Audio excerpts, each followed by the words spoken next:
Back in 2024, when Donald Trump put up a Truth Social post about never having been on Jeffrey Epstein's plane, Trump didn't hedge or use squishy language. He didn't qualify. He didn't say, to the best of my knowledge, I've never been on Epstein's plane. Or as far as I can remember sitting here today, I've never been on Epstein's plane. What Trump said previously about this is, quote, this is what the Democrats do to their Republican opponent, who is leading them by a lot in the polls. This is AI, and it is very dangerous for our country. Also, I was never on Epstein's plane or at his stupid island. Strong laws ought to be developed against AI. It will be a big and very dangerous problem in the future. Trump said clearly, I have never been on Epstein's plane. That statement is now definitively false.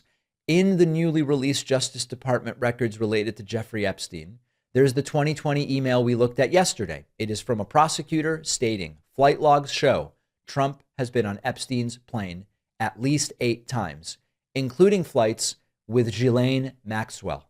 We learned about this because of the letter from the Epstein files, which we looked at yesterday. It is up on the screen. And the email written on January 7th, 2020 says, for your situational awareness, wanted to let you know that the flight records we received yesterday reflect that Donald Trump traveled on Epstein's private jet many more times than previously has been reported or that we were aware, including during the period we would expect to charge in a Maxwell case. In particular, he is listed as a passenger on at least 8 flights between 93 and 96, including at least 4 flights on which Maxwell was also present. He is listed as having traveled with, among others, at various times, Marla Maples, his daughter Tiffany, and his son Eric. On one flight in 93, he and Epstein are the only 2 listed passengers. On another, the only 3 passengers are Epstein, Trump, and then 20-year-old, name redacted. On 2 other flights, 2 of the passengers, respectively, were women who could be possible witnesses in a Maxwell case. So this matters for a very simple reason. Trump didn't deny wrongdoing on the flights. He denied ever being on the plane. And the denial was not ambiguous. It was a categorical. I have never been on Epstein's plane. He didn't say the number of flights I took is exaggerated. He didn't say the photos are misleading. He didn't say the stories are distorted. He said very simply, never been on Epstein's plane. We now have official documents indicating he was on it at least 8 times. So Trump has been caught lying about the nature of his interactions with Jeffrey Epstein. Now, to be very clear, and I believe that this is important to restate, none of this is an allegation that Trump committed a crime. The email from the prosecutor doesn't accuse Trump of illegal conduct. The DOJ said, in an attempt to sort of clean this up for Trump, that some of the claims in the Epstein files are unverified or unfounded. And I think when it comes to some of these tips that the FBI received, that is absolutely important to acknowledge. And as I told you earlier in the show, there is a document in there that is of a tip the FBI received in 2020 that I don't think has any credibility. And I told you that at the top of the show. But this is an official document here.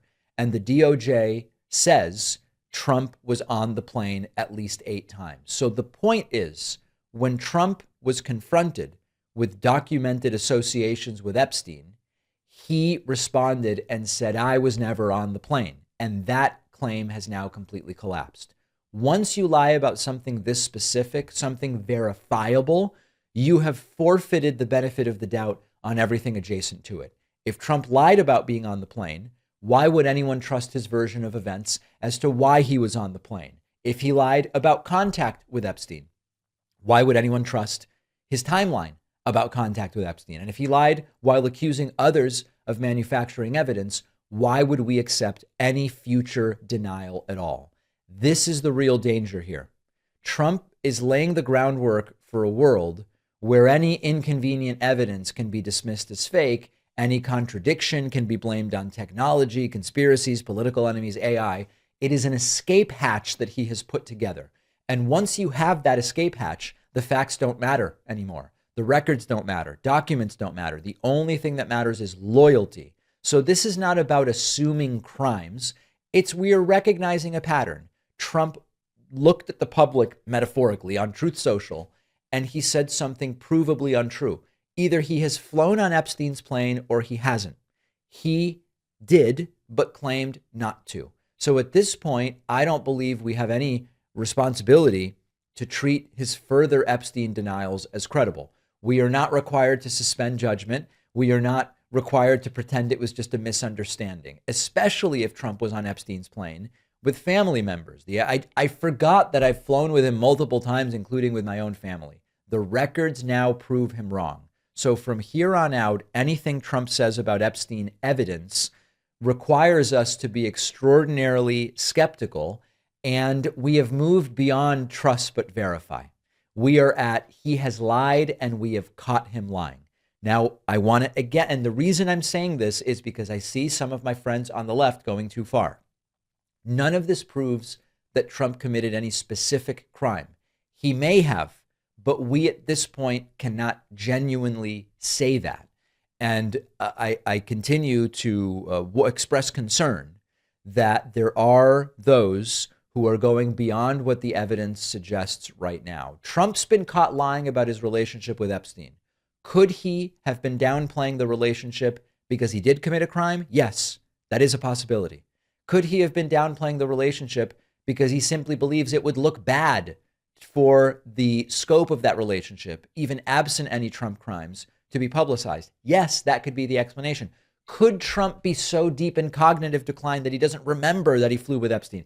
It's possible, right? I mean, if we believe that he is declining, we have to consider the possibility that he doesn't remember. But he has been caught saying something that is provably untrue, and whether it's because of a memory issue or because he's trying to participate in a proactive cover-up, he cannot be trusted with regard to his relationship to Epstein and the value of the evidence. Now, after the break, we are going to look at what some of the fallout is of a lot of this stuff. And also, we have this leaked succession plan for MAGA that really reeks of the actual TV show Succession. So all of that is coming up.